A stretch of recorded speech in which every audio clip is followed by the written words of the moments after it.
Well, hello, everybody, and welcome to Afterthoughts with me today and Kaylee, who's always here. Often. Yep. Yep. And we're doing Romans. Yeah. Yep. It's exciting. And I'm introing it. It's great. Hopefully it goes well because we recorded these before. I think it will. I know. I was gonna say, as we were thinking, I was gonna be, thanks for preaching. You did so great. And I always feel really funny saying that. But Because what if it was bad? But based on the outline, I'm really excited. It's gonna be a good Sunday. Hopefully. It was. It was. Mm. Do you want to give us a bit of a recap? Yeah. So my sermon was pretty much just a overview of Romans, a kind of introduction to especially the three biggest themes. I spent a long time learning it and trying to figure out how to take all of these thoughts and present them in a way that makes sense to people, but also can capture all the thoughts that are happening in Romans because there's a lot. Yeah. And essentially, the biggest theme was that God hasn't abandoned us.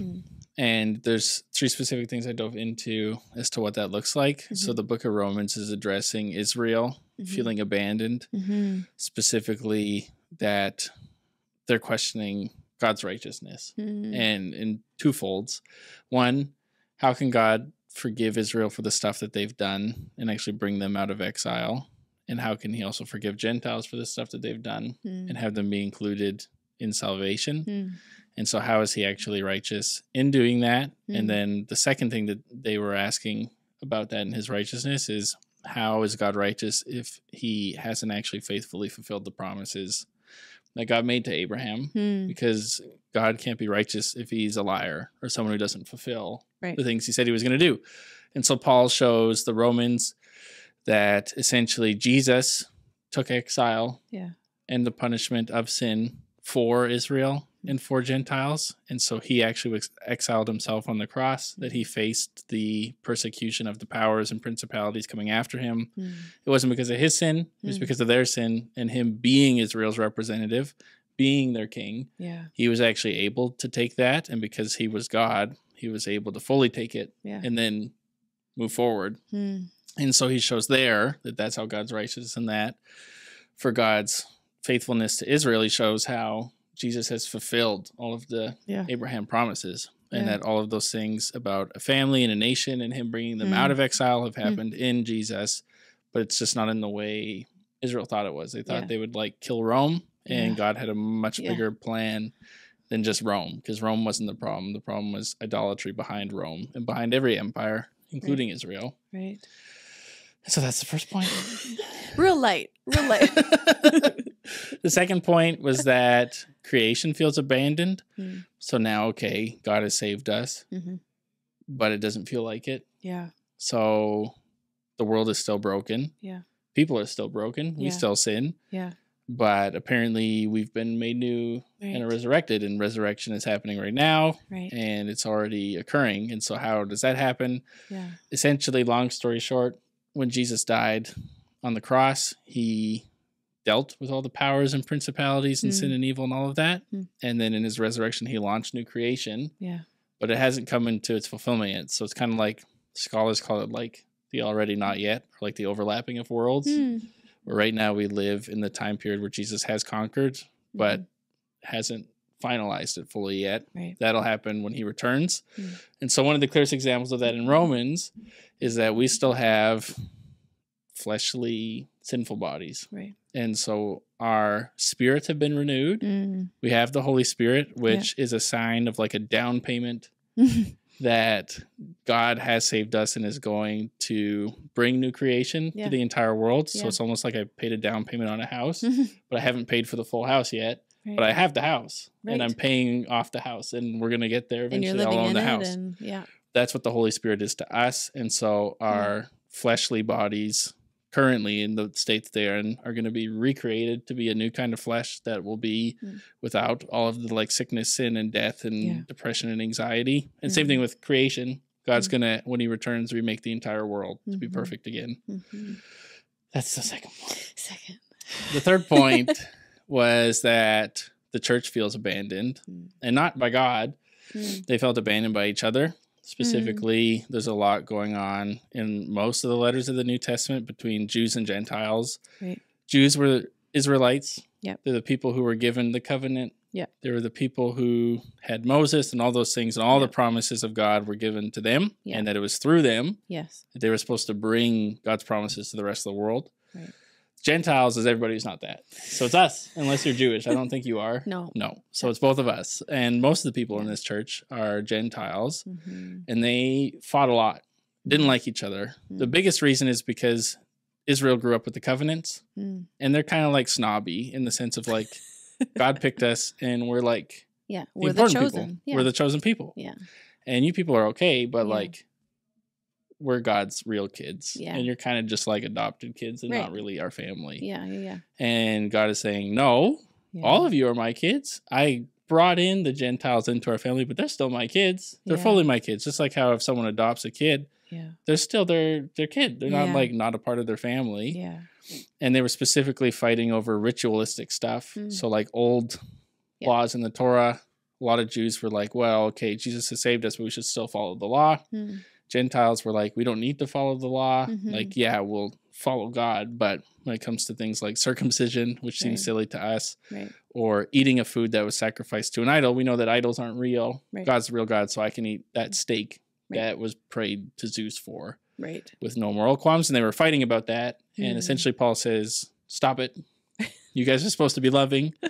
And you guys should submit to each other like Christ did, where he's like, actually, the Gentiles are right that they are freed up. They don't need to obey this, but they should honor Mm. those Jews who are troubled, Mm. even though they're not correct. But if their conscience feels bad, they should submit to them and honor them. And in the same way, those Mhm. Jews should submit to the Gentiles and not like Mhm. harp on them and make them feel like they have to obey the rituals just because they feel like they need to. And so that's the last point. The general theme of the entire book is that God has not abandoned us. He hasn't abandoned his people. Mm. And it's telling the story of salvation. It's literally Paul, before he shows up in Rome, which he's hoping to do, Mm. giving a big, broad overview of how he sees the gospel. So, yeah, Awesome. it's a lot.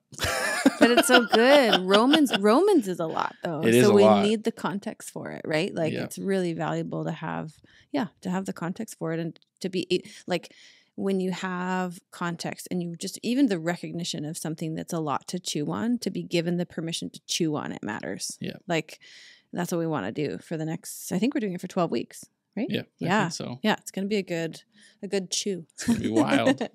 I'm excited. That's awesome, Eden. I'm super pumped.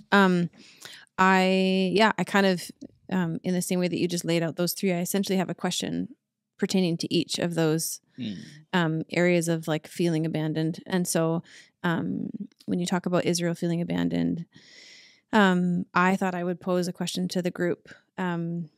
Where in your life have you felt that God has or hasn't been faithful to his promises?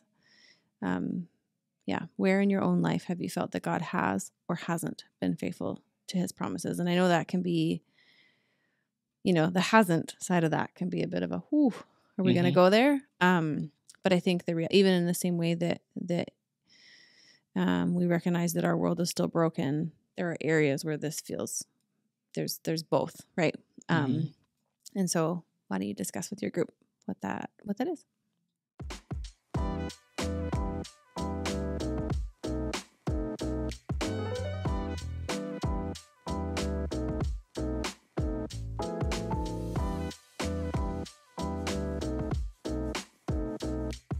All right. So then you talked about creation feeling abandoned. I thought that was really interesting. I mean, we know about Israel. We like the Bible's all about Israel. We know lots about their woes and their whines and their stuff. But thinking about the concept of creation feeling abandoned, it was just really interesting. And seeing, like you talked about, the Holy Spirit being a deposit, being the down payment, until the full fulfillment of creation restored comes. I thought, and maybe this could be a question I can ask you, and you can decide whether you want to answer it or not. But this is the question I want to pose to the group. Where in your own life have you seen Jesus renewing creation? That can take many turns, but where in your own life have you seen Jesus renewing creation?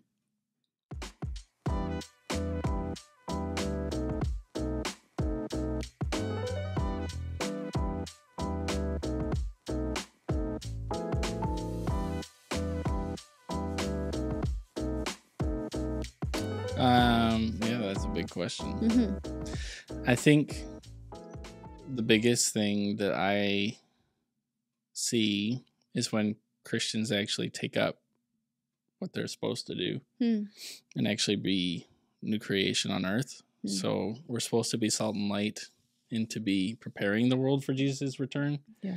And part of that is actually restoring things to the way they should be. So when people are acting with like justice in mind and like standing up for the oppressed and like caring about orphans and widows and like looking after each other and loving each other and not letting division get in the way of how they see people and are actually like showing others the love of Jesus. That's where I see new creation break in. And those are the stories that like give people like the most hope. Like people like the movie Schindler's List, not because we're like, this is a fun movie. Right. It's because of like you're watching a version of new creation breaking into something that was like extremely broken. Yes.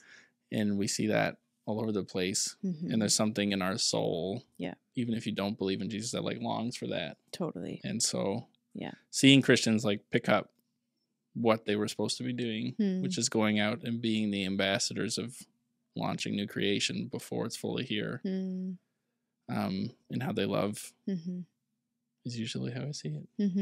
It's good. Cool. You also talked about the church and how the church feels abandoned, not by God, which I thought it was cool that you clarified that, but by one another. And the question that I wanted to ask, I think sometimes we see it's really easy. I think maybe, and I'm not even necessarily always a skeptic like you or a cynic.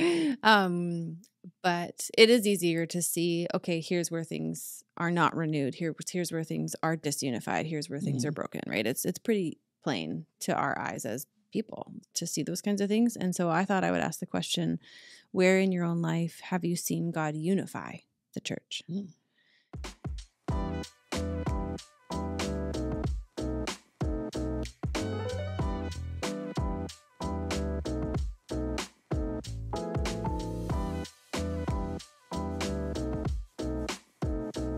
Does anything come to mind for you on that? I think it's happening at least more and more in the West. In the rest of the world, they don't have the luxury to argue about whether you think infants should be baptized or not, and we're not going to have a worship service because the stakes are higher. So those things don't really matter. Yeah.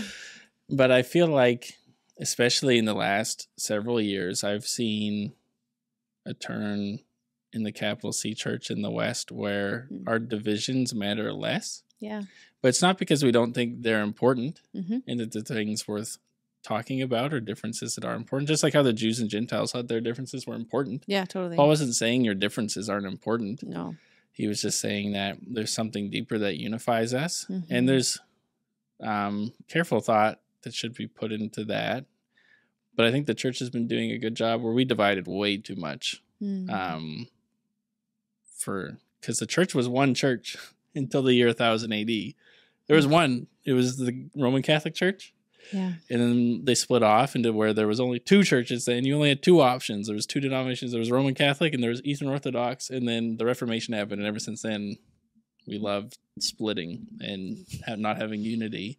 Yeah. But I've seen the church coming together where even things that would have seemed crazy, like Catholics and Protestants getting along. Yeah. I've seen that in the last several years.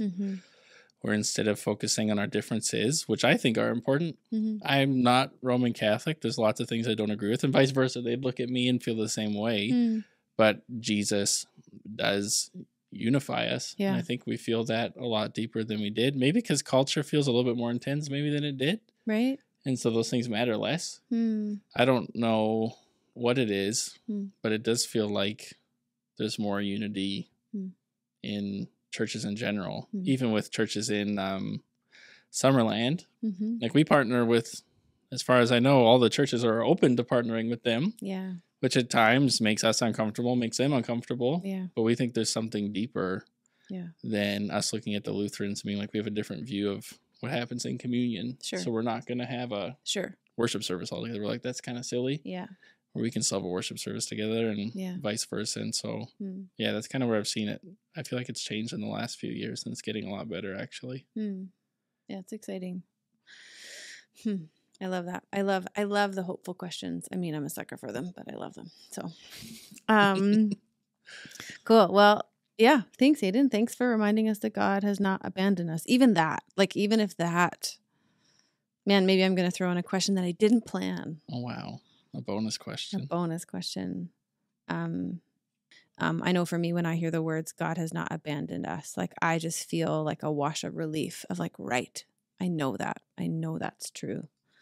So maybe the question would be, where in your life do you know that God has not abandoned you?